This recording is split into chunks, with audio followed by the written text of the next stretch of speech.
El Akasha, el infinito misterio desde donde todo surge, ha surgido y surgirá.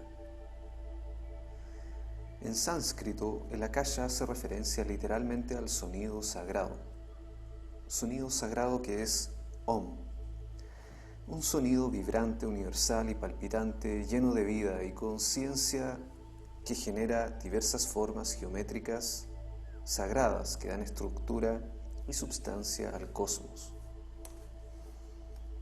La estructura geométrica divina que es el sonido, la luz y la vibración, aspectos de la energía que unifican lo sutil y lo denso. Hoy por hoy en la física cuántica se habla del campo unificado. En algún grado el campo unificado es sinónimo del Akasha en nuestros tiempos. Sin embargo, del Akasha se entiende que es el mismo todo, el mismo espíritu, a lo que hoy la ciencia denomina el campo unificado. Pero ojo aquí, aunque no lo haya escrito, lo digo, el campo unificado no es el Akasha. Para la ciencia se traduce de la misma forma, pero el Akasha es incognoscible. El campo unificado es equivalente al éter, pero la ciencia podría entender que el campo unificado es la última frontera y entender una persona que ha estudiado el campo unificado sin entender la esencia, el principio de lo que es el todo o el Akasha, y decir que el campo unificado es el todo, el Akasha. Sin embargo, no es lo mismo.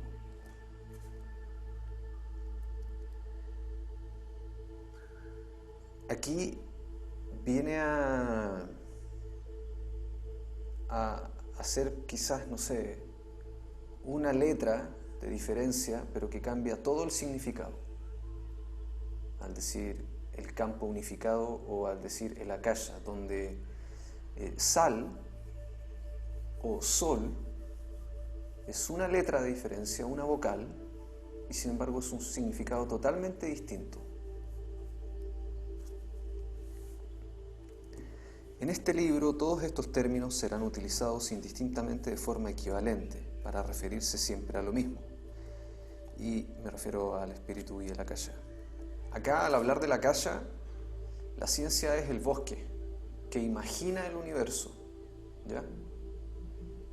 Y requiere de métodos científicos y tecnológicos para validar lo que imagina del universo, en donde lo que imagina no es ciencia, ¿ya? Y se topa con un umbral que es la doble rendija. En la ciencia ha habido una búsqueda por comprender el todo. Sin embargo, no el todo hermético. Quizás Newton pensaba en un todo hermético, pero Einstein hablaba de todo, refiriéndose simplemente a todo. Quizás posiblemente incluso a la noción de el todo, porque él pensaba en todo. Ahora, Einstein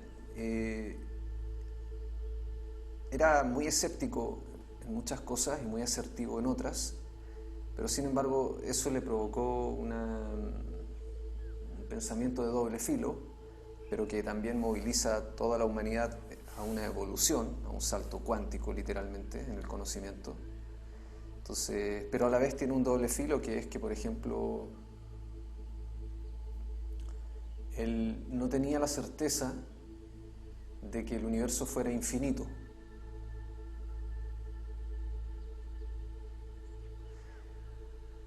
Porque en ciencia no puede haber una certeza de ese tipo, al menos hoy, no la hay. Quizás el día de mañana la haya, porque se reinventa la ciencia simplemente. Pero hoy no hay una forma en el método científico de poder establecer el infinito en el universo. De hecho no la hay porque ya están pensando en construir un CERN, el mismo aparato gigantesco que descubre el bosón de Higgs, ahora más grande todavía, para descubrir una partícula aún más pequeña que el bosón de Higgs. Pero si ustedes se ponen a pensar que el universo es infinitamente pequeño y de la misma forma infinitamente grande, no tiene fin tampoco esa búsqueda, ¿me entienden? Y asimismo, ¿cuál es el propósito de encontrar cada vez la partícula más pequeña hasta encontrar la partícula atómica que es literalmente indivisible? Hay un error ahí en el enfoque de base, aunque hayan 1000 científicos y miles de millones de dólares dispuestos a invertirse. Hay un error de base, que es que el universo es infinito, pero no solamente infinito en su escala macrocósmica, sino que infinito atómicamente también, donde el átomo también es el universo, es un microcosmos, que es infinito. Entonces, si la ciencia entendiera hoy que no hay una partícula indivisible, a la que hace referencia la palabra átomo, sin división, que no existe aquello que pueda ser indivisible, porque es fractal, es infinito, geometría fractal, ¿para qué seguir construyendo colisionadores de hadrones?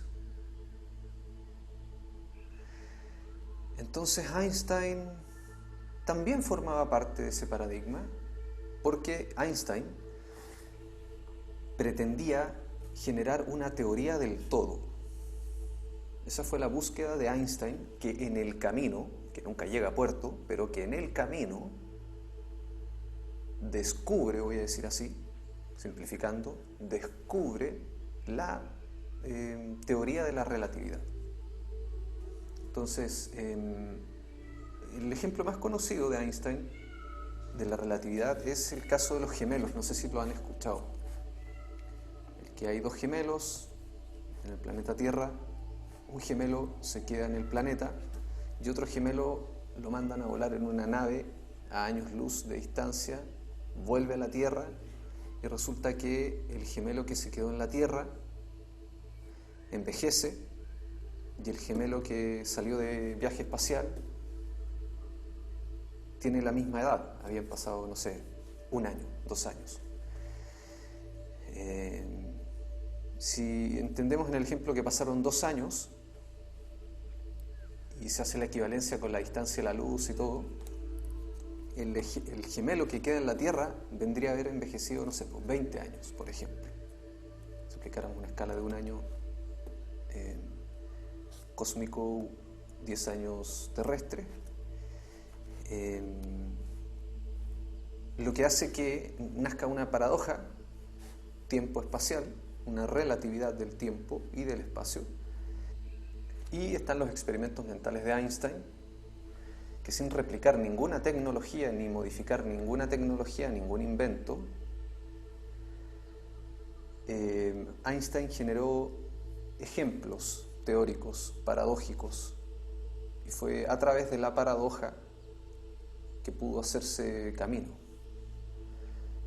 Por ejemplo, también está el ejemplo de la relatividad del tiempo en la Tierra, arriba de un tren.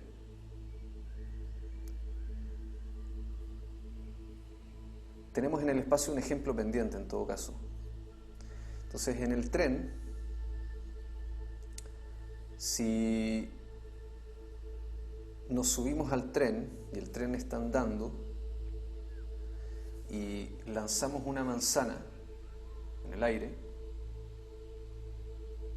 ¿qué pasa con la manzana? Estamos arriba del tren, el tren va a 100 kilómetros por hora y lanzamos una manzana en el aire. ¿Qué le pasa a la manzana? ¿Qué es lo que genera la curvatura en este espacio-tiempo que estamos intentando comprender?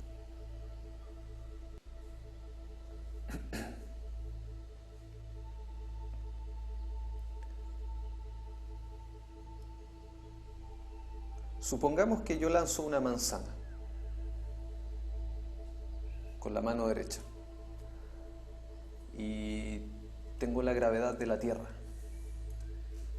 Cae a la velocidad que conocemos. Y supongamos que en mi mano izquierda está en Júpiter. ¿Ya? Mi mano izquierda tiene la gravedad de Júpiter y mi mano derecha la gravedad de la Tierra. Qué interesante sería. Entonces con mi mano derecha lanzo una manzana y cae a la velocidad que conocemos todos. Sin embargo, dado el tamaño que tiene Júpiter, la distancia de Júpiter con el Sol, las lunas, las 8 lunas de Júpiter, Júpiter tiene una gravedad única, al igual que la Tierra. Y yo lanzo la manzana. Ahora, porque esto simplemente se me está ocurriendo ahora y no me lo había preguntado antes, no sé si la gravedad de Júpiter es mayor o menor que la gravedad de la Tierra, ¿ya? Pero supongamos que es equivalente a la de la Luna. Es decir, la manzana caería más lento. Y en la Tierra la manzana caería más rápido. La manzana es la misma. Exactamente la misma. Similar a los gemelos. Equivalente. La manzana es la misma. En la Tierra lanzo la manzana y cae a X velocidad. En Júpiter lanzo la manzana y cae a X velocidad. El tiempo en Júpiter transcurre más lento, el tiempo en la Tierra transcurre más rápido. De esa misma forma la gravedad se comporta equivalente, pero estoy en el mismo universo. De hecho, en el mismo sistema solar.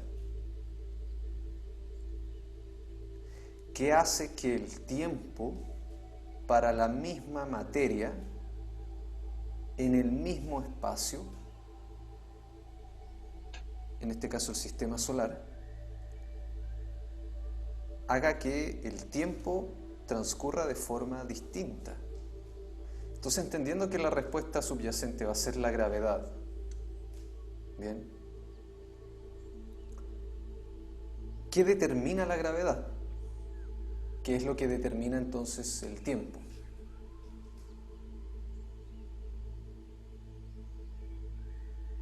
Y puedo añadir esto, porque ni siquiera salimos todavía de la dimensión espacio-tiempo-materia conocida. Si agrego una quinta dimensión que existe, y suponemos que somos un ser de quinta dimensión, el ser de quinta dimensión vive el tiempo de la gravedad de la Tierra y vive el tiempo de la gravedad de Júpiter. Es capaz de ver ambos tiempos simultáneamente. Esto a nivel terrestre nos cuesta mucho comprenderlo, porque con suerte podemos entender de forma muy simple la gravedad. ¿Y qué es simple entender la gravedad cuando entendemos de campos toroidales, por ejemplo?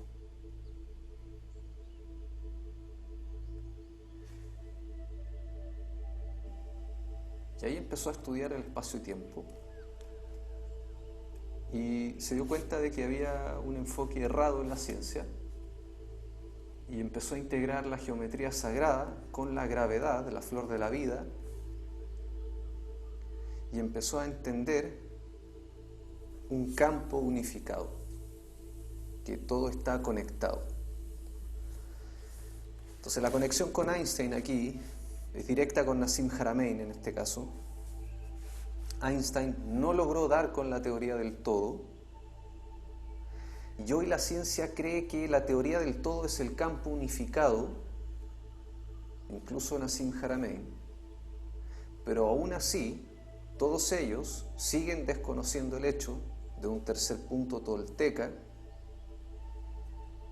que es que hay algo que nunca conoceremos y nunca entenderemos jamás, y es precisamente el akasha. En sánscrito significa sonido sagrado, akasha o akash, y es equivalente al om. Cuando en clases nosotros cantamos om,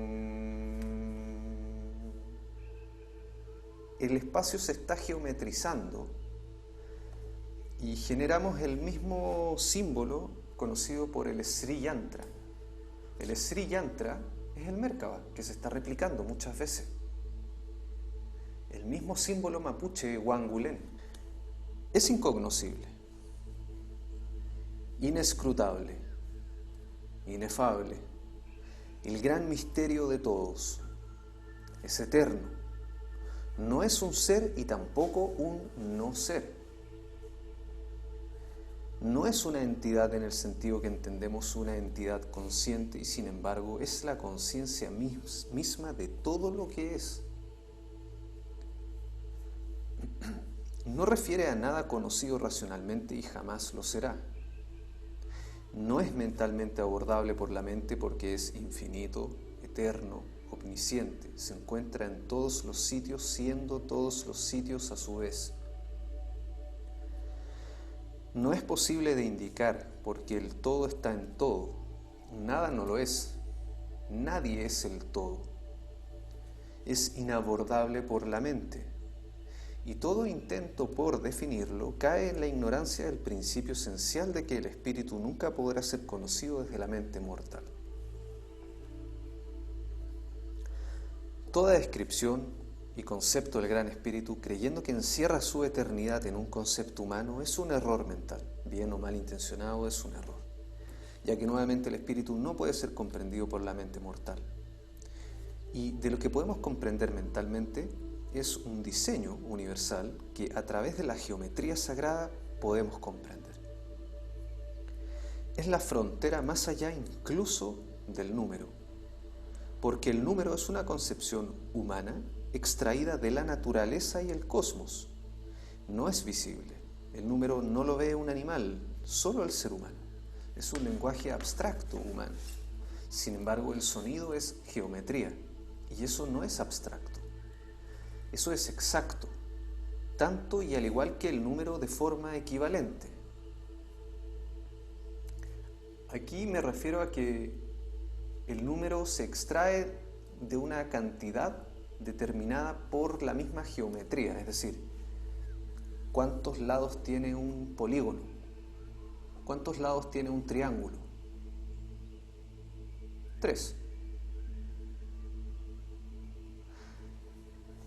Sin embargo, si llamamos a una mosca, qué interesante sería llamar a una mosca. Si llamamos a una mosca, si llamamos a un conejo, si llamamos a una ardilla, si llamamos a un niño, a una abuela, a nosotros, a todes, y miramos un triángulo, todos vemos el triángulo.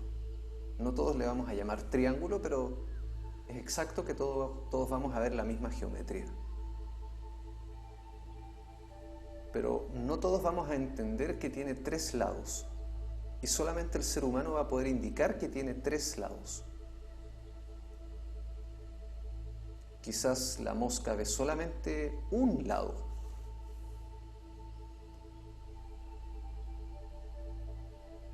No lo sé, no soy mosca. Sin embargo, con esto me refiero que el número, por esencial que sea, es un lenguaje que crea el ser humano para entender el universo que ya está. Y del lenguaje que ya está es la geometría de lo que ya está.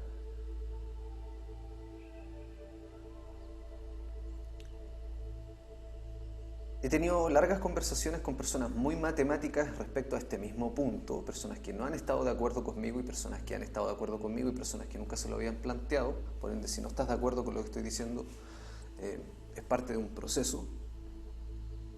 Hoy por hoy lo veo así, me refiero. Porque venimos de una cultura que nos ha dicho que la punta de la pirámide es la matemática, que es el lenguaje del universo. Entonces comprendo el consciente colectivo. Sin embargo, si entendemos que nunca se nos ha enseñado matemática, que nunca nos topamos con un número, que nadie nunca nos habló del número o la matemática, sí vamos a entender geometría, aunque no le digamos triángulo, cuadrado, círculo, esfera, pirámide, cubo y así. Sí vamos a entender geometría, cada uno en su propio lenguaje, quizás también de cantidades, obviamente sí, el cerebro va a ser el mismo, pero a nivel del número, me refiero específicamente el número 1, 2, 3, 4, que sí es universal en el lenguaje humano. Si alguien habla chino, alemán, español, hindú, etc., entiende el número, entiende 1 más 1, 2, es un lenguaje que subyace el idioma cultural contemporáneo. Sin embargo, si vamos donde un indígena, el indígena podría no entender que 1 más 1 es 2. Entonces no es un lenguaje humano. Hay una cultura antes. Sin embargo, la geometría sí es universal. El indígena dice Om, y podemos ver en una tecnología que la geometría es la misma. Que si lo diga la persona que lo diga, con los estudios que tenga, en la cultura que viva, el idioma que hable, la geometría de su voz va a ser siempre la misma. El planeta, más allá de que alguien sepa, bueno, es que aquí hay personas que creen que el planeta es plano, con pasión. Sin embargo, el planeta, siendo esférico y una certeza,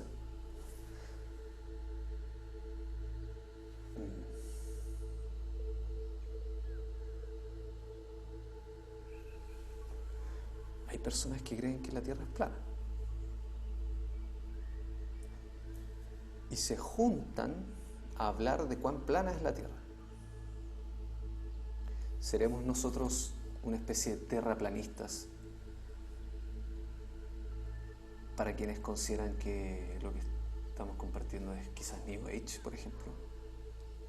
¿Será una forma de terraplanismo?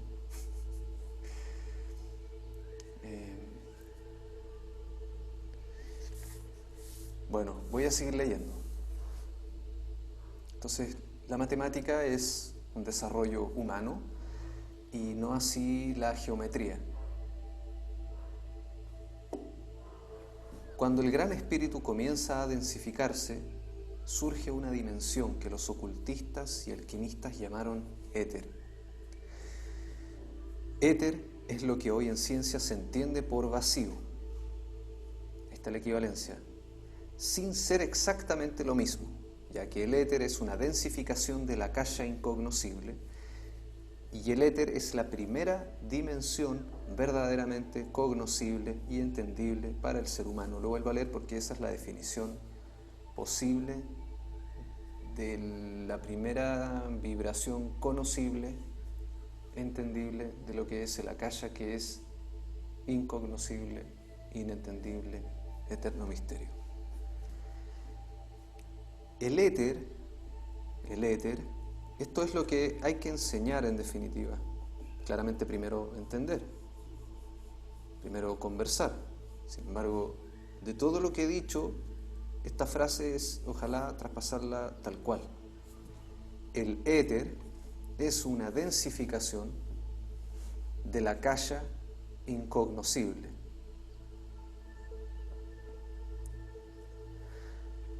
Y el éter es la primera dimensión verdaderamente cognoscible, conocible y entendible para el ser humano.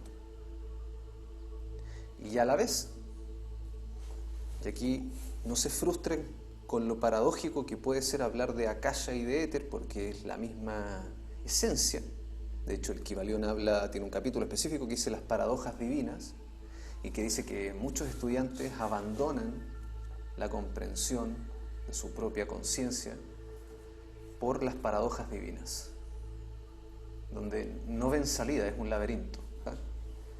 Y la Akasha no es que sea lo desconocido y el éter lo conocido, y que la Akasha se divida en dos, porque el Akasha es tanto lo conocido como lo desconocido. El Akasha es el todo.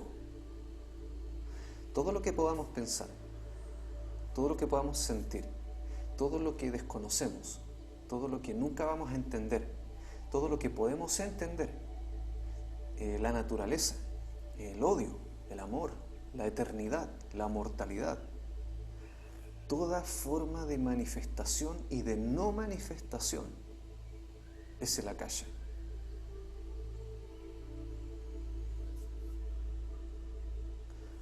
En el hermetismo se habla de el todo. En sánscrito se habla de el Akasha. Yo opté, teniendo una base bien hermética también, sinceramente, por consecuencia, por el Akasha, porque sánscritamente significa sonido sagrado, lo cual me llamó muchísimo la atención y resonó en mi corazón como una verdad, ¿ya? Así como, wow, agua fresca al fin, que puedo beber. Fue como un vaso de agua en el desierto, sinceramente, que es un vaso, un oasis, la palabra Akasha. Y luego cuando vi un experimento que muestra que el sonido Om es la geometría Sri Yantra, dije no, hay 3 conexiones que son indestructibles, me di cuenta. Dije, y que esto es bien sabido, ojo, pero al igual que lo que leí en la mañana del libro La sabiduría de los chamanes de don José Ruiz,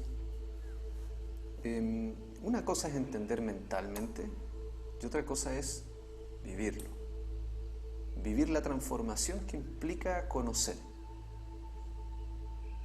Entonces, el conocimiento sí es una medicina sagrada, geometría sagrada. Por algo se le llama geometría sagrada.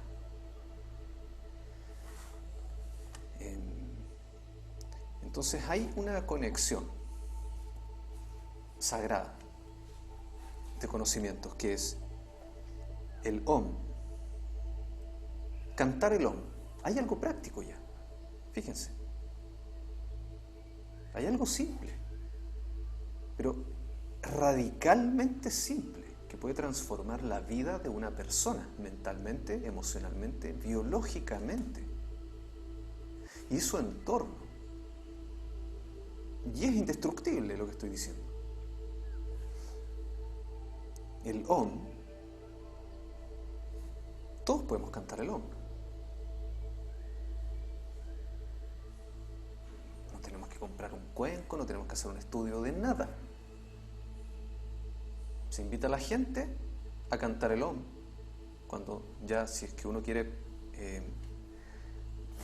generar grupos en sus clases, en un parque, abiertamente, gratuitamente, o ya en una forma de trabajo, el Om, qué simple y qué poderoso.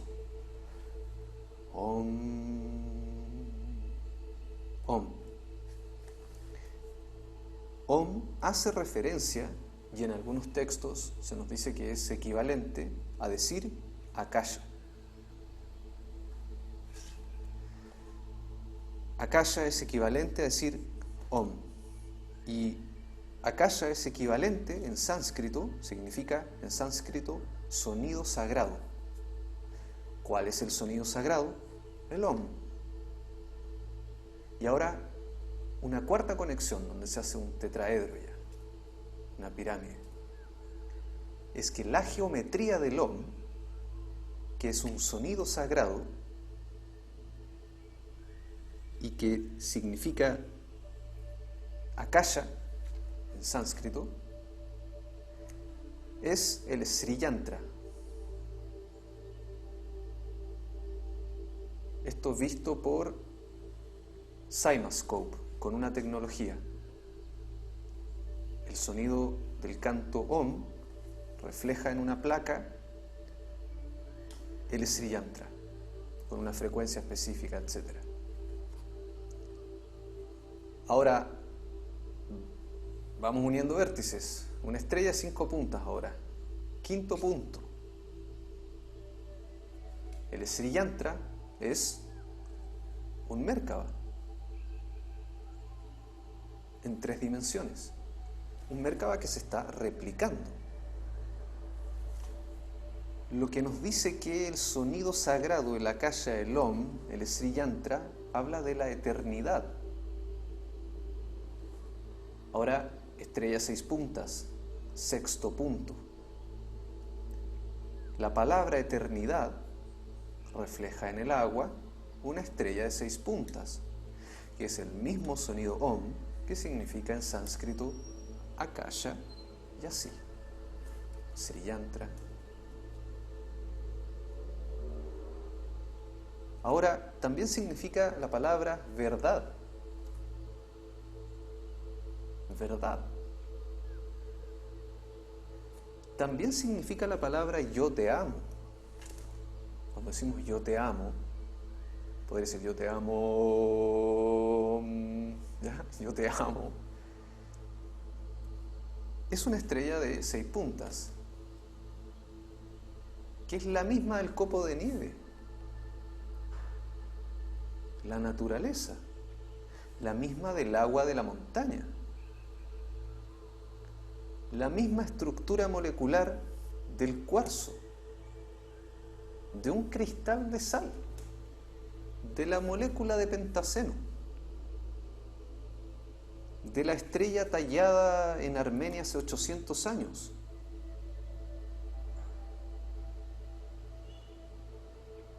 No había tecnología hace 800 años.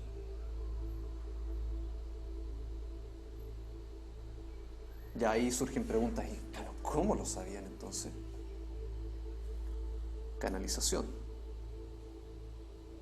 En este mismo libro está la tabla de equivalencia de la geometría cuántica, hecha por químicos y por canalizadores, con un margen de error del 0,01% prácticamente. En el caso del oro es así. El oro, la estructura química del oro. Una vez bajo de internet la estructura química del oro y la superpongo con la matriz isotrópica de 64 tetraedros, que es un Merkaba también, expandido en una octava más, es decir, más tetraedros, más pirámides, más Merkabas, hasta llenar la esfera. Nassim Haramein se preguntó, bueno, ¿cuántos triángulos tengo que poner al interior de una esfera para que se llene todo el espacio posible con triángulos, con pirámides? 64 pirámides tetraédricas. Esas 64 pirámides tetraédricas, cuando son miradas de frente y a cada pirámide se le envuelve con una esfera, surge la flor de la vida.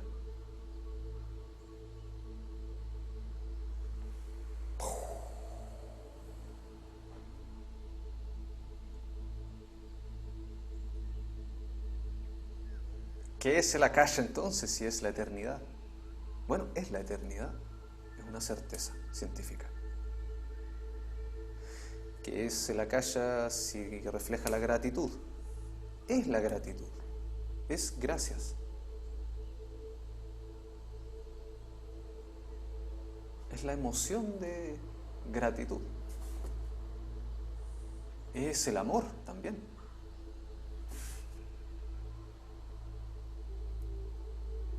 Entonces, cuando escuchamos historias de un viejito analfabeto que nunca supo su edad y murió sin saber cuántos años tenía, y que para él el tiempo era el sol entrando por su puerta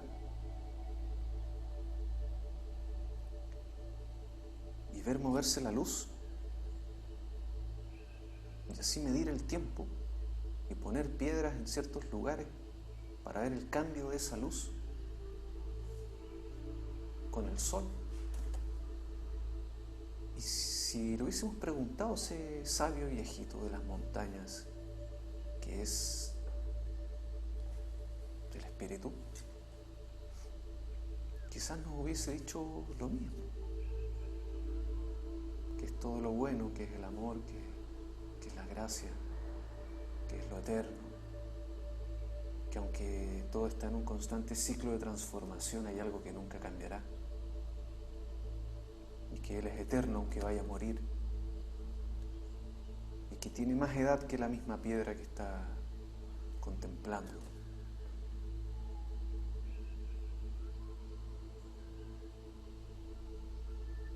Pero que aún así no logra entender, porque es mortal.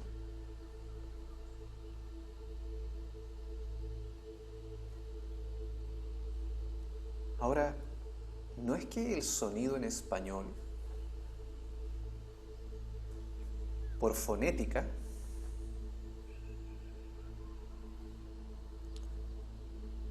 genera una geometría equivalente al Mérkaba, a un copo de nieve. No es la fonética. O sea, si bien la nota Do tiene una geometría específica y la nota Fa también y la nota Re también,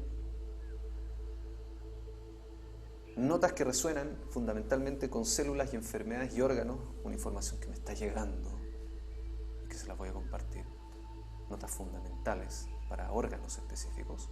Está empezando a surgir un conocimiento muy, muy interesante respecto al sonido y la sanación. Sí, ya prácticamente cómo curar el órgano o el colon con la nota Re.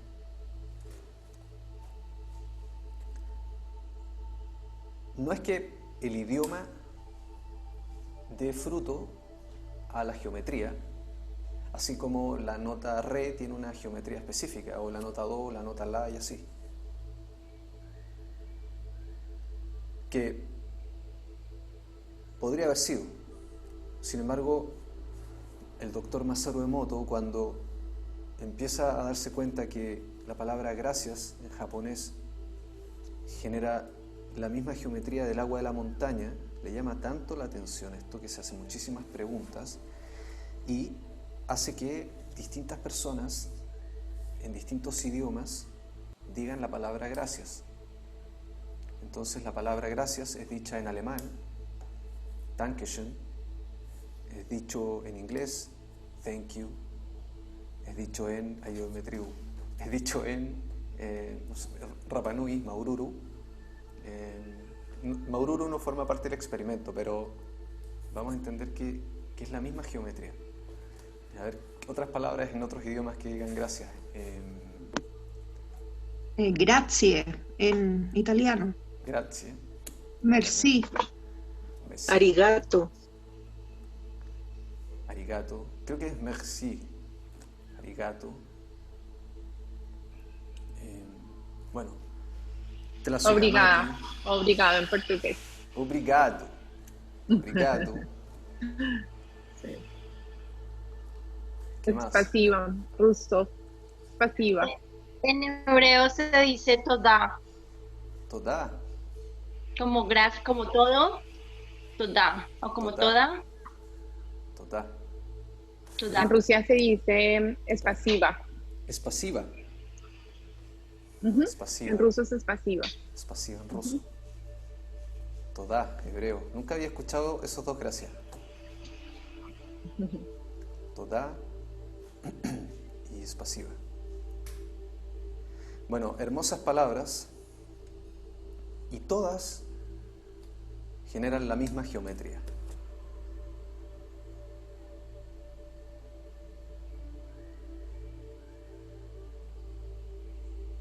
Porque todas las palabras en gracias, todas las palabras gracias, independiente del idioma, generan la misma geometría. Sí, se supone que la geometría del sonido, que el sonido es lo que genera la geometría. Y sí, el sonido genera geometría.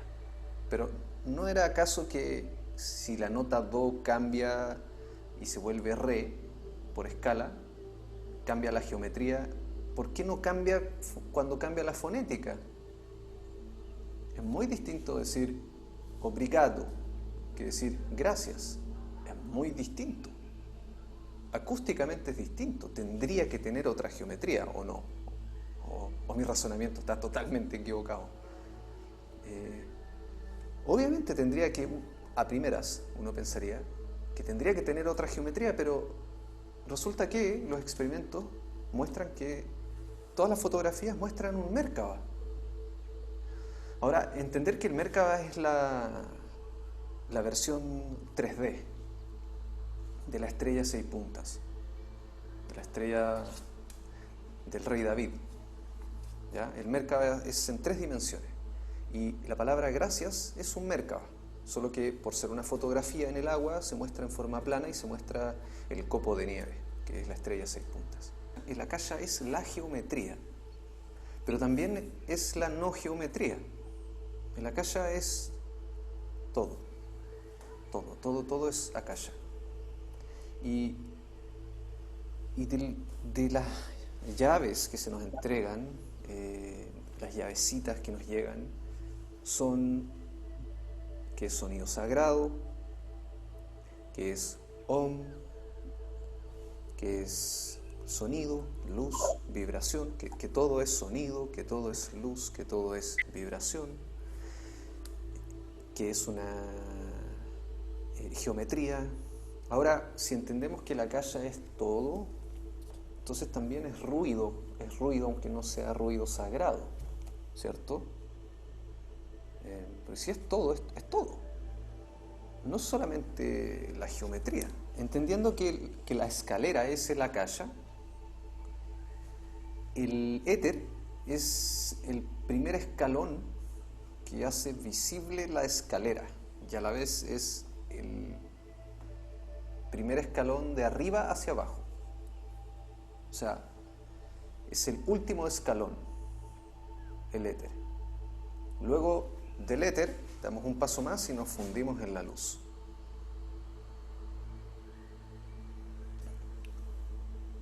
En donde ya no hay tiempo, no hay espacio, no hay materia, tampoco hay geometría. Porque, miren, incluso como está en este mismo video aquí, todo se vuelve luz.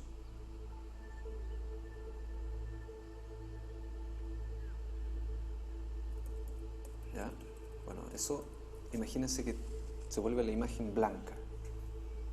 ¿Dónde hay una geometría en un infinito espacio blanco? ¿Dónde hay espacio?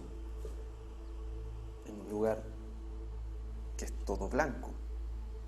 ¿Dónde hay arriba, abajo, a los lados? ¿Dónde? Y el éter comienza a densificarse. Imaginémonos que, viendo el video,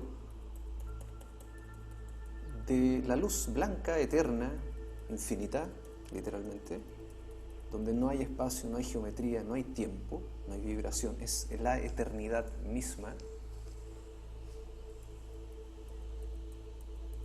comienza a densificarse, y esa es la palabra que tú estás buscando. Comienza vibracionalmente a densificarse y comienza a surgir geometría, una geometría espacial o también geometría etérica.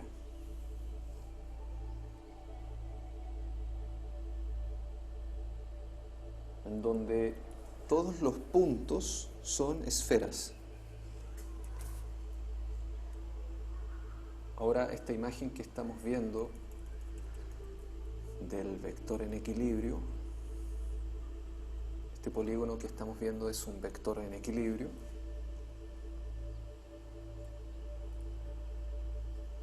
Una figura que fue propuesta, podríamos decir descubierta también, por Buckminster Fuller, el creador de los domos geodésicos. una construcción esférica y también semiesférica en base a tetraedros.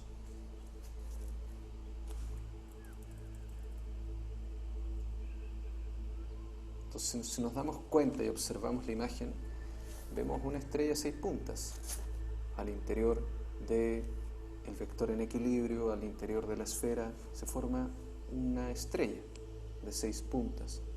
Ahora esa estrella de 6 puntas que se llama Mérkaba, si giramos tridimensionalmente, nos vamos a dar cuenta que es la perspectiva del mismo vector en equilibrio.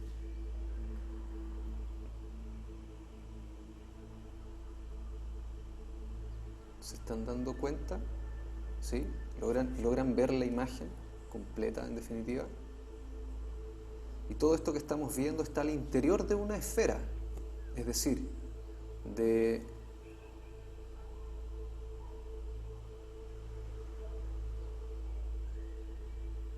las dos esferas que estamos viendo, que conforman un vector en equilibrio. Cada esfera contiene a la vez la replicación de lo que estamos viendo en su interior.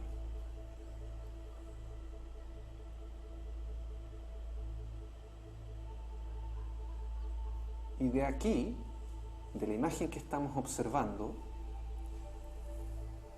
surgen las geometrías sagradas ancestrales que se diferencian según el punto de vista del observador de la misma geometría. Hay geometrías ancestrales que dibujan las pirámides desde una escala, esto se conoce por octavas, desde una octava geométrica superior, es decir, más compleja, con más triángulos o más círculos, o menos, y así. Sin embargo, cada una de esas dos esferas es fractal, es infinita, es decir, todo eso también está contenido al interior de una esfera, y así, y así, y así. Las esferas llegan a contener todo el universo y así hasta el infinito, universos contenidos dentro de esferas y así. Siempre el universo está dentro de una esfera. El universo está viviendo dentro de una esfera. Estamos siempre dentro de una esfera. La esfera viene a ser el útero.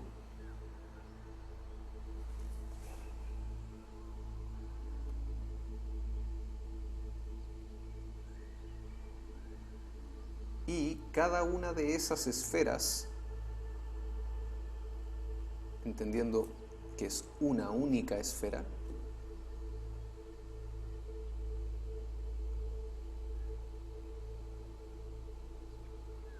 tiene esa forma vibracional, se mueve de esa forma su energía. Miren,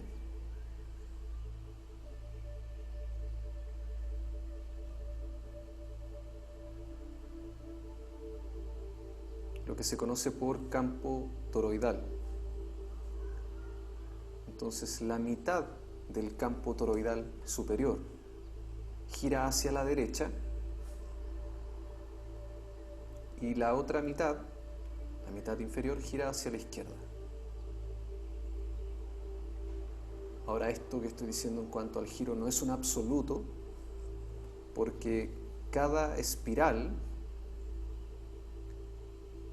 hay muchos espirales infinitos, en el campo toroidal hay una espiral que sube y una espiral que desciende.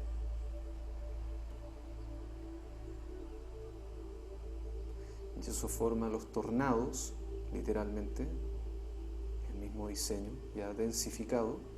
Vamos entendiendo que entonces desde el éter, que es donde está esta geometría, se comienza a densificar escalón por escalón, elemento por elemento, donde primero surge el fuego del éter, de arriba hacia abajo en vibración viene el éter, luego el fuego, luego el aire, y vemos en el aire el tornado, por ejemplo. Luego viene el agua, y vemos en el agua lo mismo, el campo toroidal. Que en este caso ya literalmente no estamos viendo el campo toroidal, estamos viendo la espiral del campo toroidal.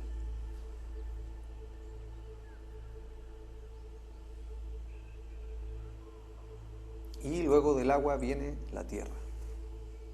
Y esos son los 5 elementos, de mayor vibración a menor vibración, donde la akasha es a su vez todos los elementos.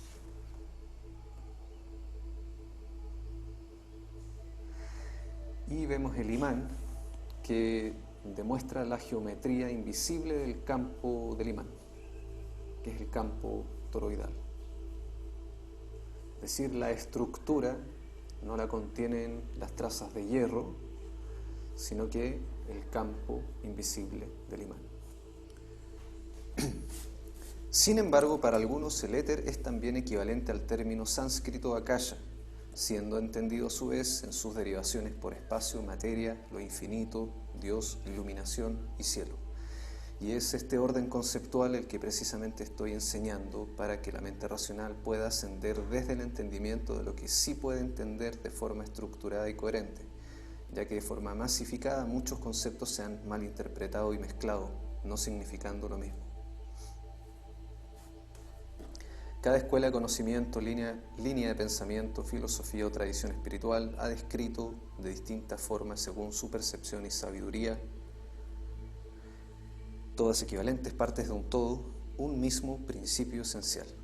Cada escuela es el reflejo de sus maestros y maestras y la percepción de esos maestros y maestras equivale a su vibración.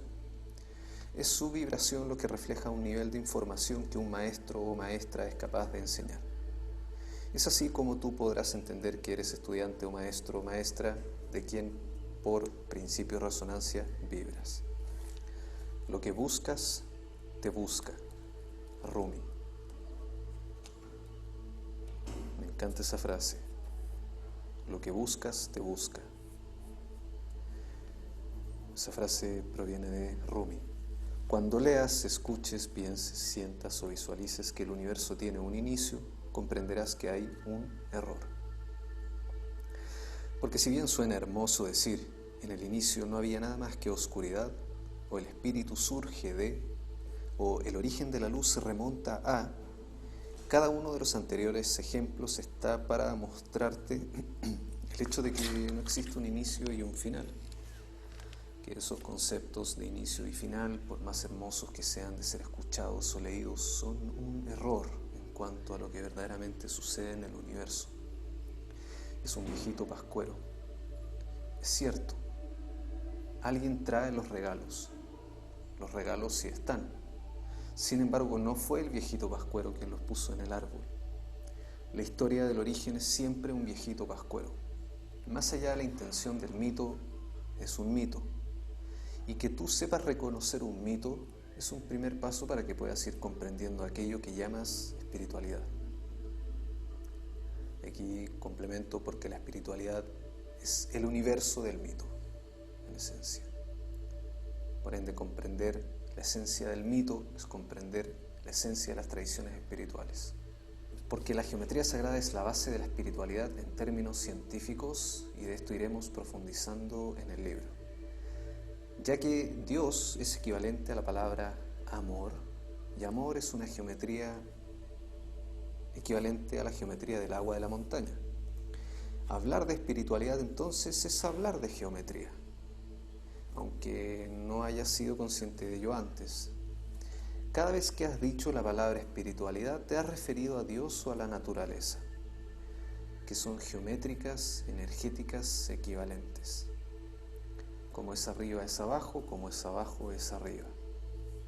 La diosa ancestral es la naturaleza, es la espiral, la energía creadora y manifestadora de toda la vida. La diosa es la materia, lo físico, es decir, todo lo físico, todo el universo físico, no solo la naturaleza en la Tierra. ¿Lo vas entendiendo? Asimismo, la divinidad por principio masculino llamado Dios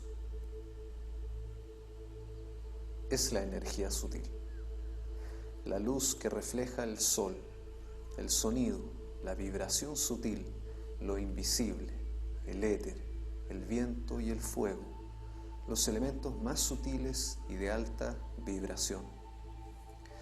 La geometría del sonido se iguala en la naturaleza.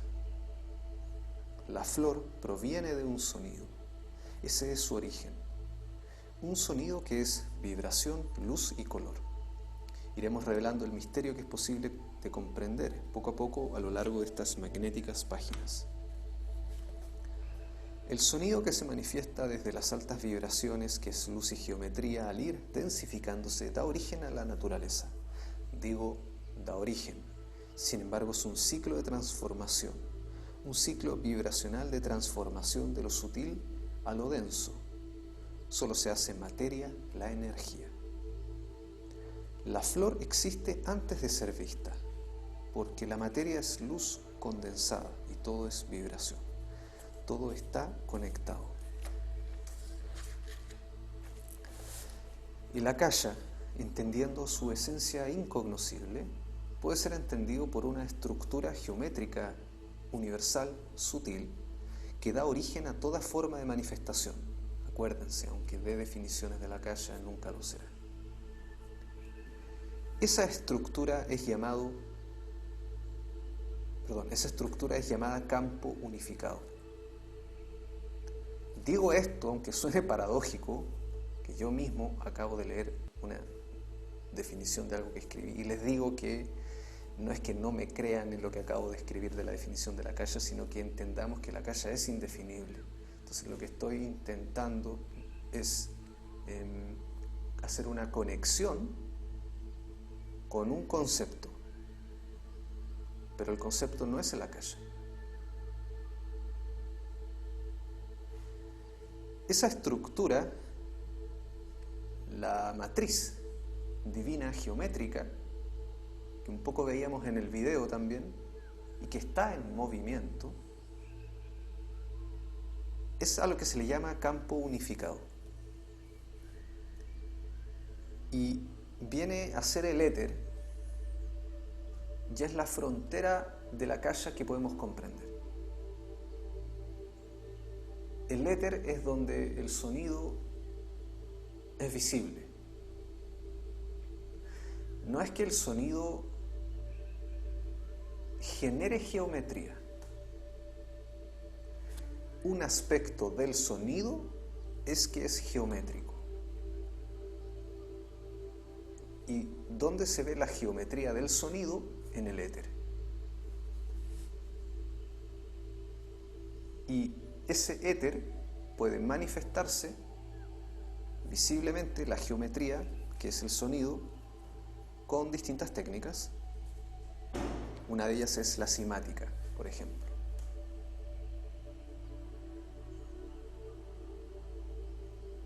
El éter es equivalente a un fluido impalpable, inmaterial, sutil e intangible, que los antiguos hindúes creían que impregnaba todo el universo y que sería el especial vehículo del sonido y la vida.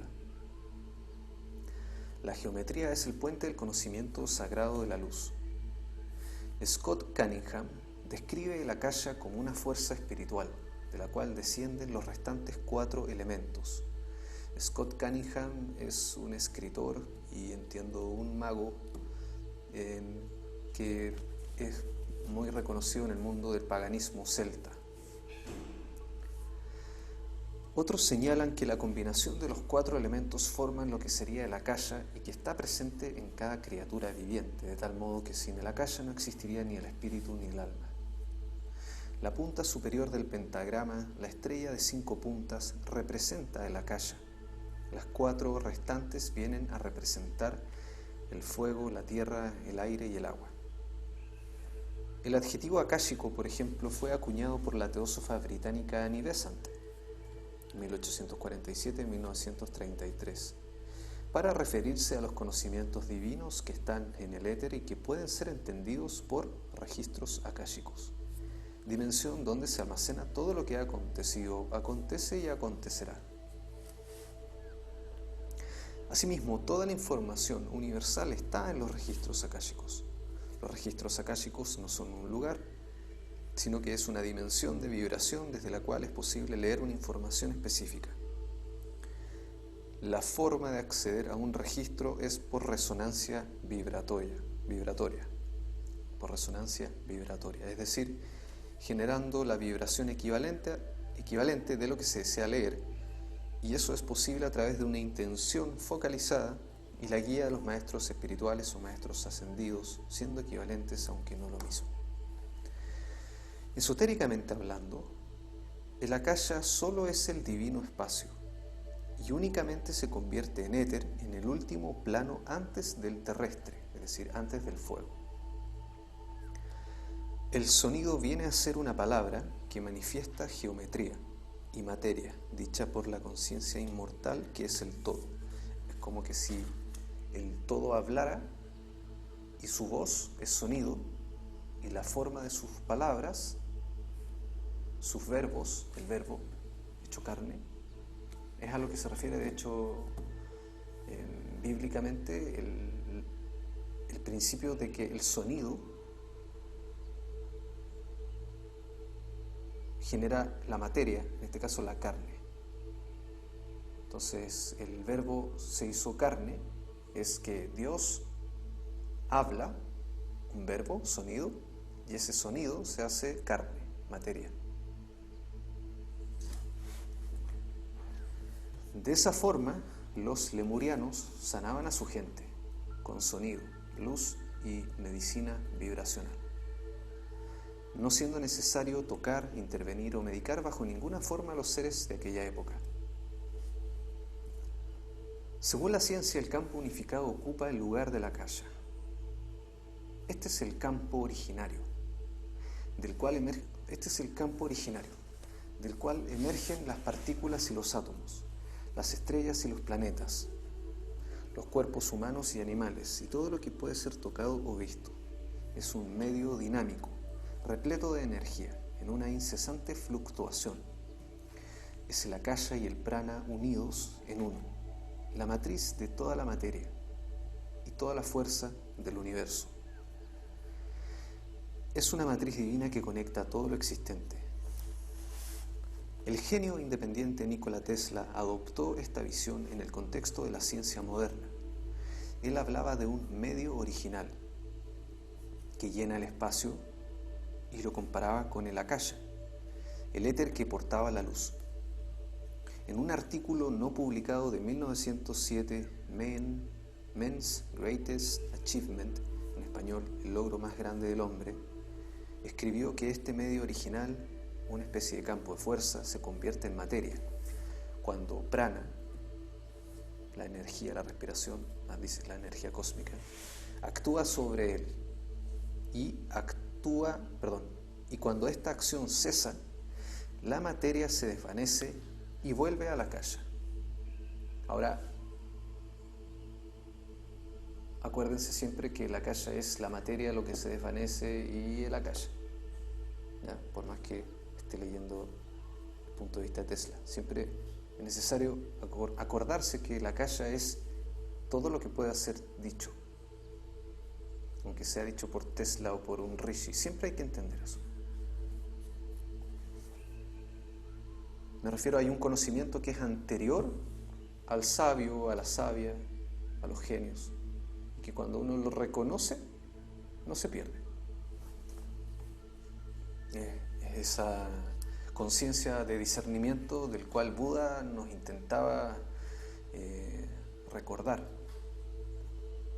que entendamos siempre la verdad.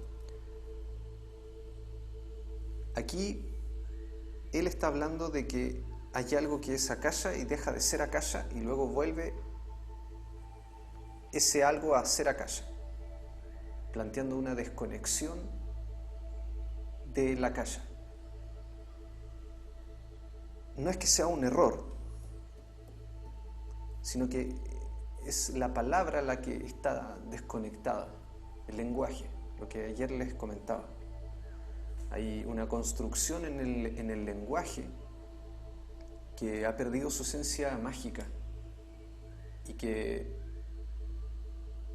siempre por eso es importante recordar y recordarle al estudiante de que por más que uno pueda hablar en términos desconectados, todo está conectado.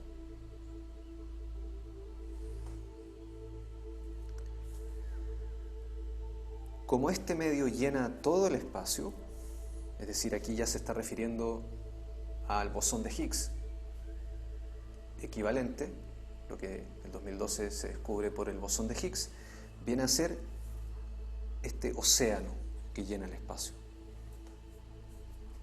Como este medio llena todo el espacio, cada cosa que ocurre en el espacio puede remitirse a él. Con esto, ¿qué les estoy diciendo? Es que en algún momento los sabios, los científicos y los místicos, las científicas, las sabias, las místicas, los magos, las magas, se topan con una frontera que es el akasha y que en hermetismo se conoce por el todo.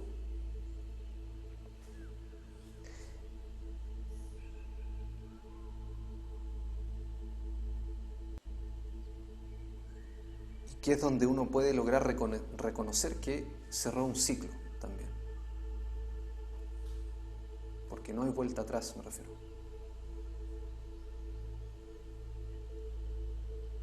Lo que queda es entender lo que se puede entender y empezar a aprender lo que no sabes que puedes aprender, pero que puedes aprender. Sin embargo, también conlleva en un punto del camino a renunciar a algo que imaginaste que podías entender, pero que nunca podrás entender. Y eso te libera también. La curvatura del espacio, decía Tesla, que propuso por entonces Einstein, no es la respuesta.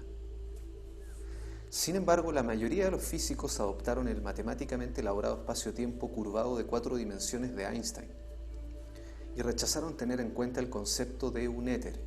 Aquí es donde el concepto éter deja de ser parte de la ciencia, en definitiva. Ese muy elaborado universo matemático de espacio-tiempo en base a las 4 dimensiones de Einstein fue elaborado por Maxwell, no por Einstein. Sin embargo, en base a las teorías de Einstein, Maxwell desarrolla el universo matemático que imaginó Einstein. La consideración de Tesla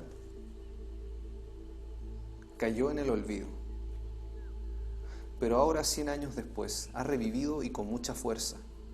Los científicos actuales son conscientes de que el espacio no está vacío y de que lo que se denomina vacío cuántico es en realidad un campo unificado.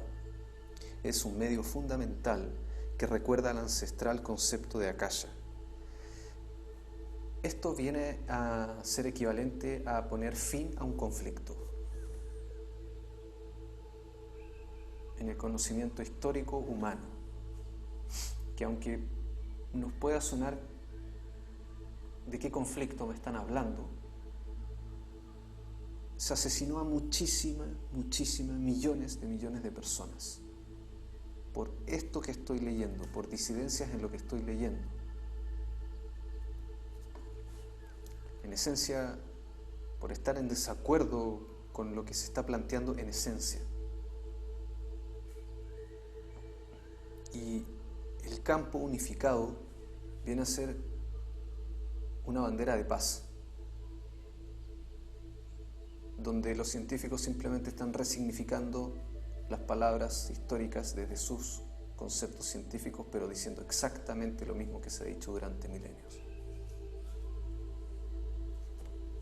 Y en ese sentido la ciencia simplemente va a tener que ir originando sus nuevos conceptos, pero simplemente están resignificando la magia. Tesla estudió con Swami Vivekananda, un yogi que trajo las enseñanzas antiguas de India al occidente. En las enseñanzas védicas, akasha es el espacio en sí. el espacio que los otros elementos llenan, que existe simultáneamente con la vibración, siendo inseparables. La red de joyas de Indra es una metáfora usada para comprender la trama que se teje el universo y se desarrolló en las escrituras Avatamsaka. La metáfora dice que Indra, el rey de los dioses, dio a luz al sol y mueve los vientos y las aguas. Imagina ahora una telaraña. De esto me refería con los mitos y las tradiciones espirituales. Imagina ahora una telaraña que se extiende en todas las dimensiones. Está formada por gotas de rocío y cada gota contiene el reflejo de todas las gotas de agua y en cada reflejo se advierte a la vez el reflejo de todas las gotas de agua y toda la telaraña continúa en esa misma representación hasta el infinito. Es decir, la exacta representación del campo unificado hoy. La red de Indra podría ser descrita como un ser holográfico, donde hasta el más mínimo patrón de luz contiene a toda la totalidad.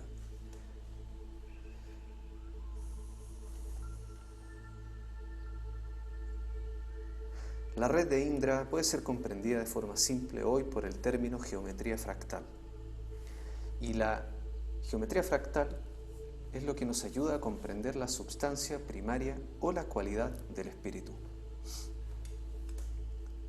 De ser infinitamente pequeño o infinitamente grande. El término fractal fue acuñado en 1980 por el matemático francés Benoit Mandelbrot, que observando la naturaleza pudo comprender una serie de modificaciones ilimitadas en ella, estructuras geométricas limitadas pero que al mismo tiempo son infinitas. Los fractales de Mandelbrot han sido llamados las huellas digitales de Dios. Cuando vamos integrando el campo toroidal y su diseño, que es una esfera, que en distintas escalas va surgiendo un campo toroidal, la flor de la vida, el Merkabah, el vector en equilibrio, y así. Todas las geometrías posibles de imaginar al interior de una esfera, vamos teniendo que ocupar nuestra imaginación para comprender que esa esfera, que según su vibración genera diferentes combinaciones geométricas únicas,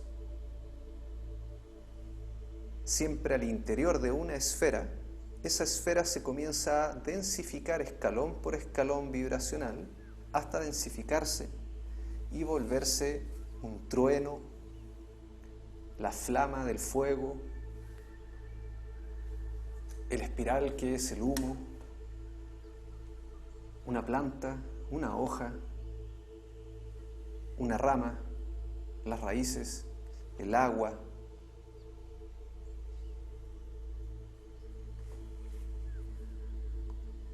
Los caminos de vuelo de las aves que siguen las líneas de fuerza del campo toroidal, el océano, y nos vamos dando cuenta que todo en la naturaleza replica un movimiento etérico. Entonces el espíritu sopla y la tierra se mueve. Eso es en esencia. Y esto que estoy diciendo equivale en todas las escalas vibracionales, también, como es arriba es abajo, como es abajo es arriba, como es adentro es afuera, como es afuera es adentro. El pensamiento, que es lo sutil, al ser manifestado por la mente, modifica la materia. Y así, aplíquese a todas las escalas. Fractal. De esa misma forma fractal es que se ha concebido al universo como una mente universal y al todo una mente que piensa y genera una manifestación física. La luz es información replicada de forma infinita y multidimensional. Los antiguos rishis en India, sabios, sostenían que el akasha es el elemento fundamental del cosmos, el fundamento de los 4 elementos: Vayu, aire; Agni, fuego; Ap, agua; y Prithvi, tierra.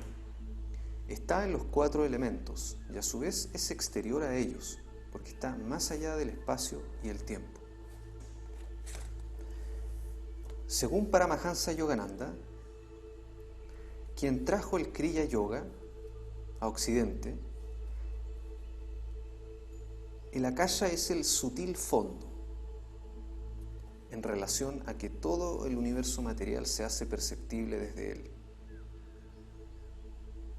En su clásico Raja Yoga, Swami Vivekananda, uno de los maestros de Tesla, ofreció la siguiente descripción del akasha.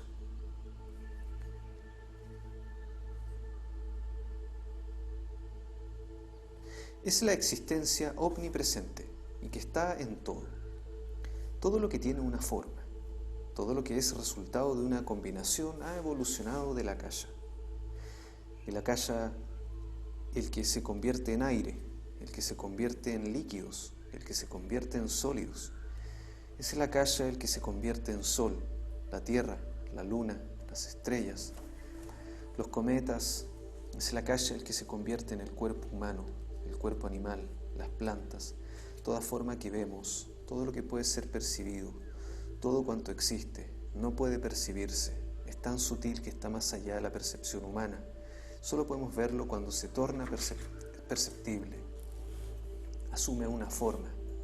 Al principio de la creación solo existe el akasha. Al final del ciclo, los sólidos, líquidos y gases se funden de nuevo en el akasha y la siguiente creación emerge del akasha. El akasha es a su vez comprensible al concepto sat en sánscrito, de la cual la Sociedad Teosófica hace la siguiente definición. Seidad, bi-nes en inglés, término inventado por los teósofos para expresar de una manera más exacta el significado esencial de la intraducible palabra sat. Esta última voz sánscrita no significa ser, porque presupone un sentimiento o alguna conciencia de existencia.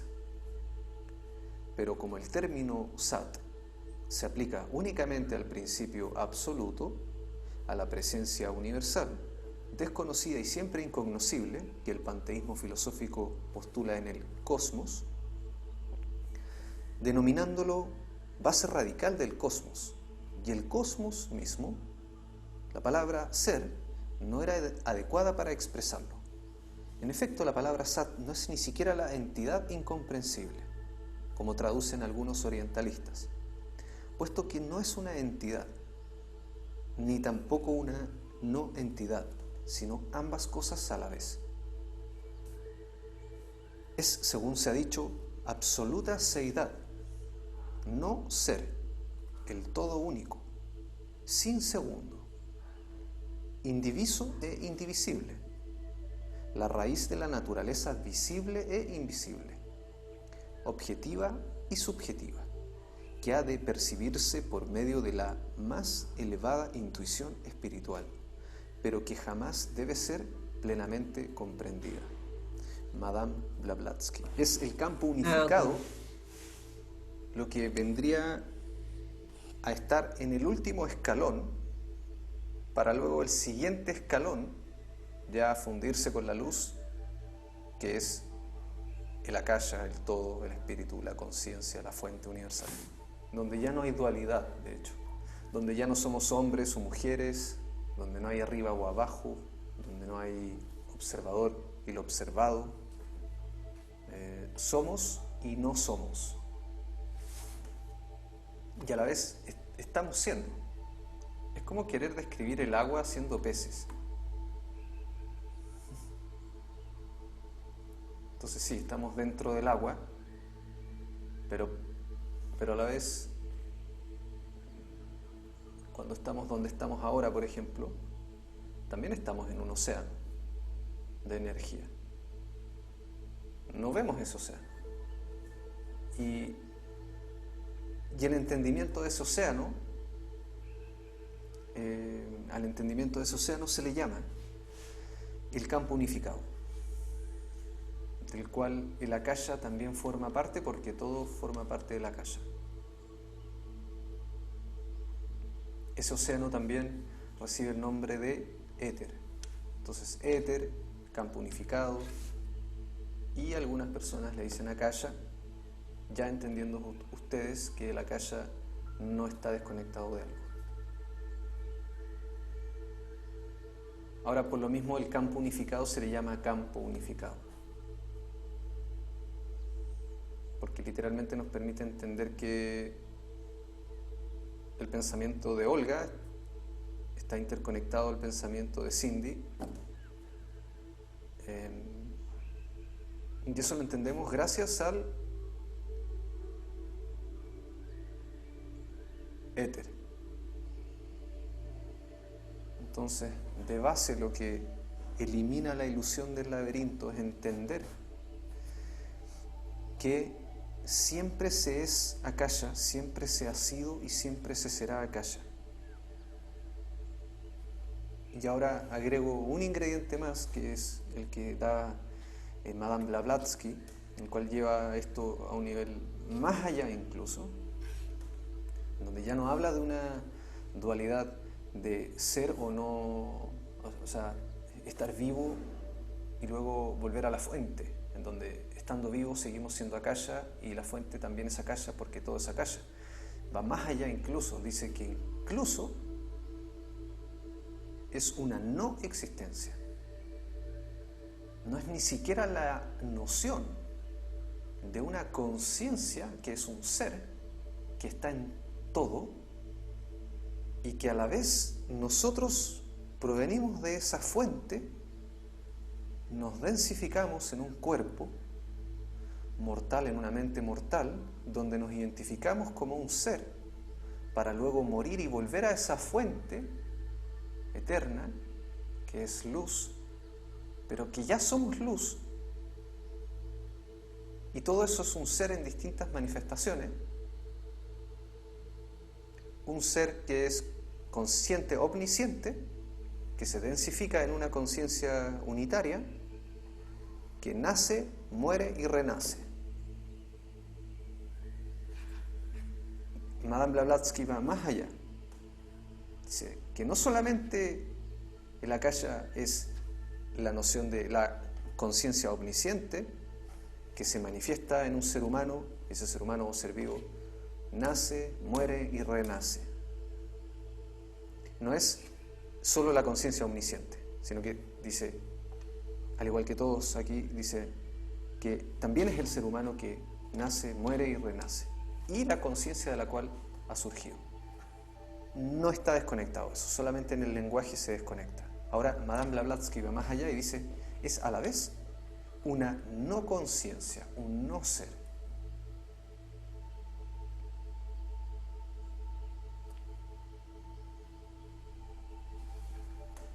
Es un jaque mate mental.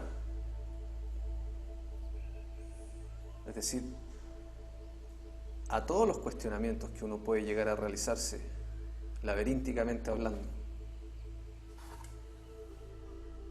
de decir, ahora soy el que soy,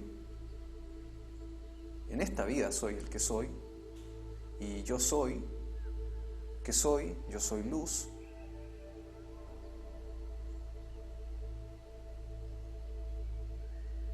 En dualidad y en unidad, en ascensión, volviendo a una conciencia de unidad, siempre siendo, yo soy, ser. Madame Blavatsky nos dice que además es el no ser, la no existencia. Como si no fuera suficiente pensarse en qué es ser un ser, en sus distintas manifestaciones, desde lo omnisciente hasta lo sintiente, desde un observador que observa, y que el Akasha es lo que observamos el que observa y el espacio de infinita energía que hay entre el que observa y lo que es observado, siendo la transformación el objeto de observación, todo siendo un ser en distintas escalas vibracionales, en distintos niveles de conciencia y además un no ser. Entonces, ¿qué es el akasha? He ahí. Nunca lo sabremos. Si la matriz es geométrica y el Om refleja una geometría y me pongo a cantar Om, voy a igualarme con la geometría divina que es el akasha, el todo, la conciencia. Pero son palabras. Decir akasha, esto no sé si está datado, pero probablemente la palabra akasha o la palabra el todo puede que ni siquiera tenga geometría. Entonces la verdad es que a nivel geométrico sí es una certeza decir que es igualarse con la gratitud. Yo sinceramente desconozco, y harto he estudiado de geometría, lo que he estudiado me refiero con las palabras, desconozco si está la geometría de la palabra akasha. Quizás sí, sería una investigación que todos podríamos hacer en Google, por ejemplo. Sin embargo, lo que sí es una certeza ya, lo que sí se sabe es que la gratitud es eso mismo que se le dice campo unificado, el akasha, el todo, y que la gratitud, porque podríamos decir simplemente la gratitud. La gratitud es la geometría sagrada, y la gratitud, cuando se densifica, genera distintas formas según su frecuencia, en distintas escalas. La gratitud es una flor, es un cuarzo, es el agua de la montaña, es nuestro ADN, es el campo toroidal, y es una certeza.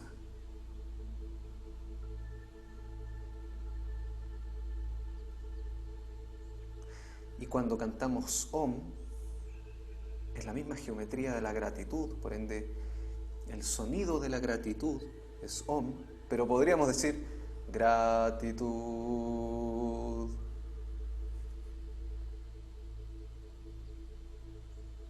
Y es lo mismo. Podríamos decir Dankeschön, Maururu, muito obrigado. Podríamos cantar gracias en todos los idiomas y sería lo mismo que decir Om. Ahora, cuando llegamos a algo tan simple, al igual que Isis, que hace así como Benja, pero te enojo con lo que estoy diciendo. Es peligroso lo que estás diciendo. Es muy simple. ¿Qué pasa con la tradición milenaria? Pero cuando uno se pone a pensar y ve las fotos de Om, gratitud y en distintos idiomas, gracias, bueno, es lo mismo. Es lo mismo. Entonces, ahora yo me hago una pregunta que no me había hecho hasta ahora. ¿Es la fonética Om, el sonido Om, lo que está generando la geometría? O al igual que Dankeschön, gracias, thanks, es la intención? Eso es lo que te iba a preguntar. Porque, es decir, no quedó absuelta la pregunta que te hicimos, es decir, del decir gracias, qué es lo que realmente hace que haya geometría, ¿no? Si es solo el sonido o es la intención que le ponemos. Es la intención. Al decir gracias. Para mí es la intención. Es la intención, es la intención. Es la intención, ¿no? Sí. Claro. ¿Y cómo sabemos que sí es la intención? Porque el doctor Masaru Emoto, cuando escribe en el agua, gracias, genera la misma geometría el agua, sin que haya sonido. Entonces ya esto es ¡fum! Otro escalón. Bueno, pero ¿qué pasa con todo lo que hemos estudiado del sonido? ¿Dónde queda el sonido? Bueno, recordemos que hay algo que es superior a toda manifestación y es la mente. El universo es mental. La intención es mente. Entonces, si yo escribo thanks y se lo pongo a una botella de agua, el agua se va a geometrizar. Pero si le pongo gracias también. Ahora, ¿el agua es políglota? ¿Sabe todos los idiomas? ¿Qué pasa con el agua? Ahora, cuando miramos esta imagen, por ejemplo,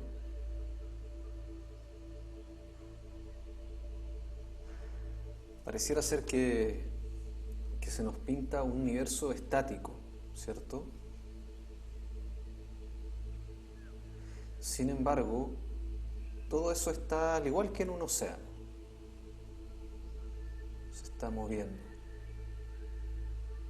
Y cada esfera es un campo toroidal y así.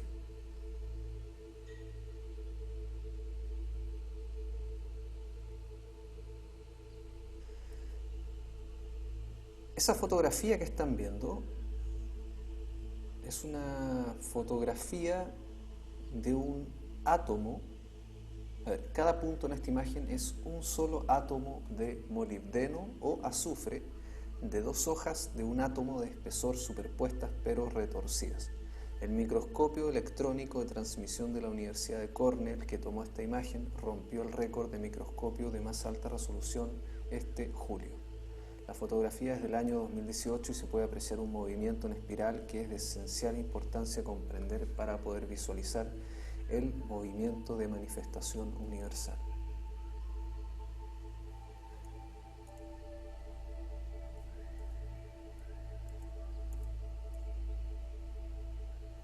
Entonces hay algo que viene a ser similar a la imagen que estamos viendo.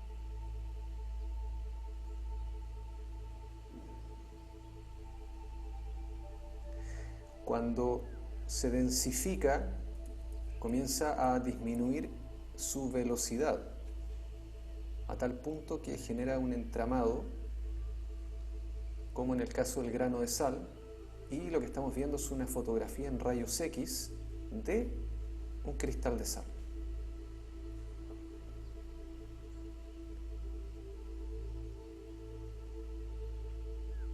Y que tridimensionalmente los átomos de sodio y cloro se organizan de esa forma.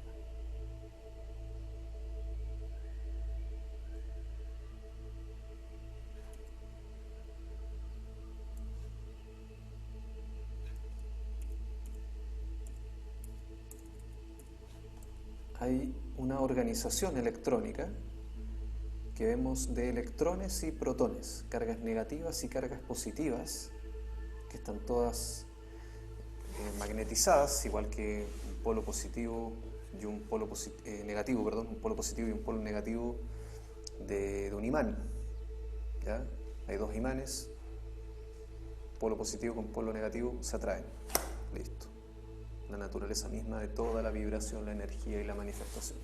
Y el por qué nosotros estamos aquí también, en escala.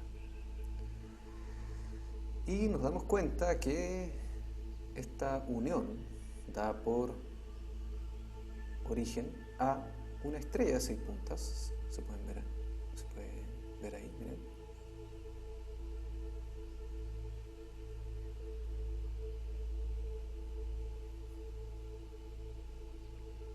También vemos un cuarzo. Entonces, imagínense la gemoterapia. La fuerza de un campo toroidal que tiene un cuarzo. La cantidad de luz condensada que tiene un cuarzo. Es mucha luz condensada, por ende el campo toroidal que surge del cuarzo es muy poderoso, lo que hace que geometrice espacios el cuerpo y permita reequilibrar el campo toroidal humano, los chakras. Las piedras de cuarzo son de un invaluable valor, sinceramente, porque es tener toneladas y toneladas y toneladas y toneladas y toneladas inconcebibles de luz condensada, que están actuando en un campo toroidal, a través de un campo toroidal de una fuerza que no destruye una emoción de baja vibración o un pensamiento de baja vibración. No tiene la misma fuerza, por ejemplo, que una nota, que un cuenco tocado una vez, porque la piedra de cuarzo tiene un campo muy estable. Entonces, aunque la persona tenga muchos pensamientos negativos, aunque tengamos muchos pensamientos negativos, muchas emociones negativas, nos ponemos una piedra de cuarzo encima y empezamos a reestructurar nuestro campo toroidal. Y si a eso le sumamos, en bioterapia vibracional, el hecho de que la persona lleve su lengua arriba y comience una transmutación mental específica o con el yo soy luz, más sonoterapia y aromaterapia, y eso aplicado en muchas sesiones, una vez por semana o 2 veces por semana, en un tratamiento de meses, la persona se transforma. Generamos un proceso de sanación vibracional.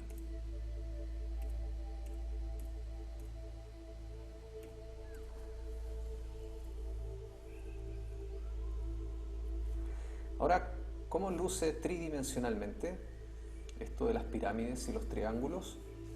Así.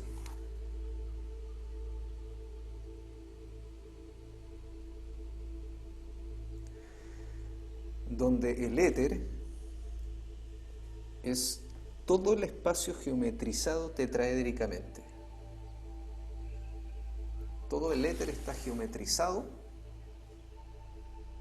primero en un primer escalón geométrico a nivel de tetraedros. Es una malla tetraédrica. ¿Por qué un tetraedro y no primero un cuadrado? Bueno, por la cantidad de conexiones que implica. En 2 dimensiones, el primer polígono que surge es un triángulo.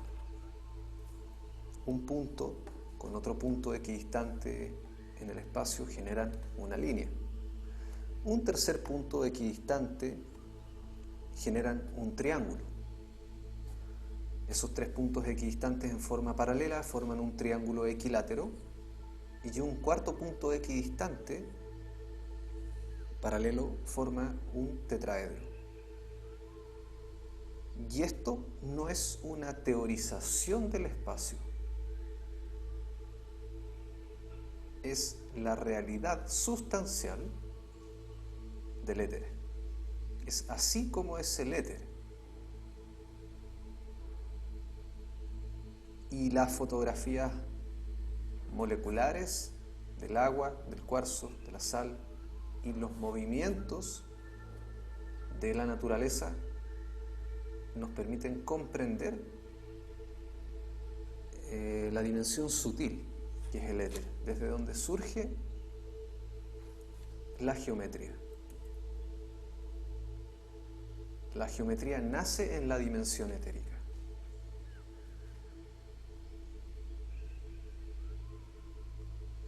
Ahora, claro, esto es muy simple decir hoy, contando con, por ejemplo, la fotografía atómica de la molécula de pentaceno, aunque bueno, no sea simple decir, pero es. Sin embargo, ¿cómo lo supieron los armenios hace 800 años para tallar la piedra? Con un detalle que parece increíble, para incluso tallar en piedra el espiral interior del Merkaba y hacer el círculo que es la esfera.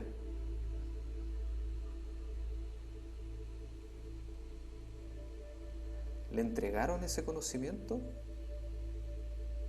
desde las estrellas, los hermanos mayores del cielo, los maestros ascendidos, o lo canalizaron. Mandala tibetano también. El cuarto chakra anahata también. ¿Cómo sabían los hindúes que el cuarto chakra anahata significa literalmente un Merkaba? Sí, desde el corazón surge el pulso electromagnético, que es un Merkaba. ¿Cómo lo sabían? Esos pétalos son los pétalos que están en los cristales del agua. ¿Cómo lo sabían? Si no habían microscopios moleculares.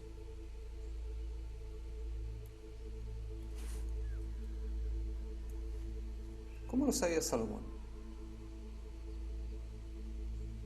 Hace 5.000 años, no sé, 4.000 años quizás. ¿Cómo lo sabía?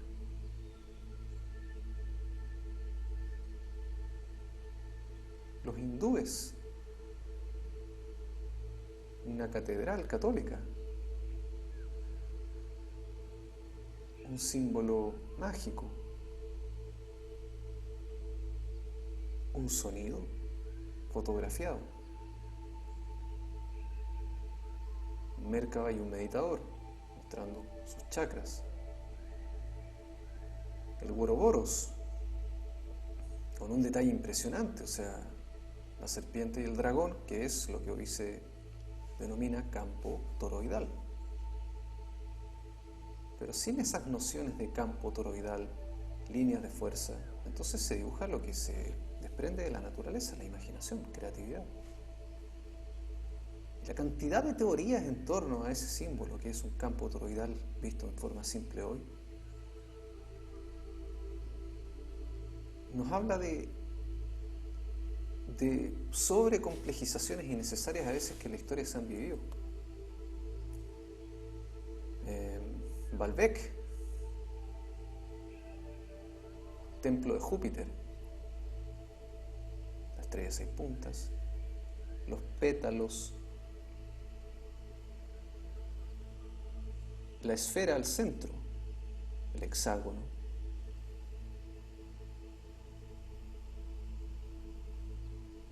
un vitral hebreo con el candelabro,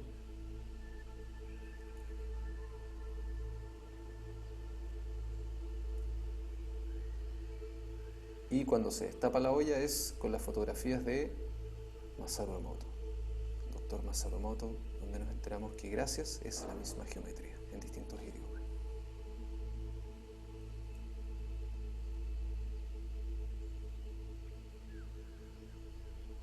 Cuando los niños dicen bonita muchas veces, es decir, el akasha reconoce que es belleza.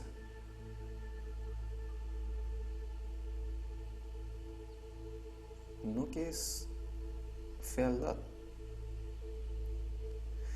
Cuando los niños dijeron bonita pocas veces, muchos cristales chiquititos. Luego cuando los niños dijeron bonita varias veces, un cristal más grande. Y cuando se ignoró el agua, se destruyó el cristal. Ignorar.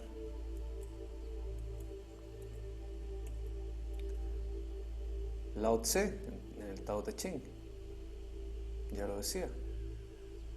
El Tao generó la unidad. Tao que podemos comprender por akasha en este caso.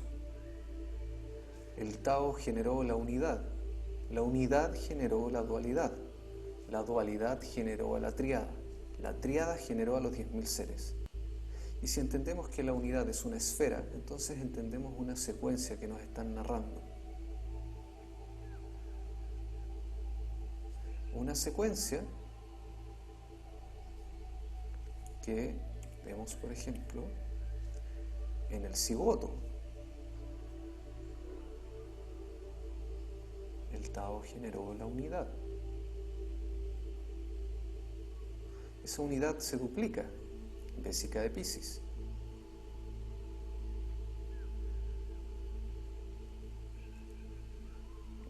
una tríada, el Triskel, o el Valhalla, perdón, el Valknut, que protege a los guerreros para que vayan al Valhalla. 3 espirales.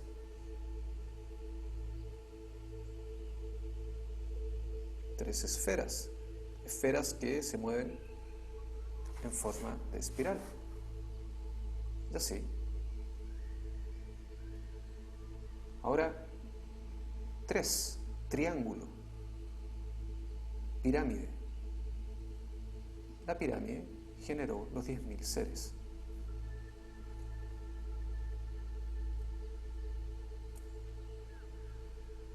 Los 10.000 seres.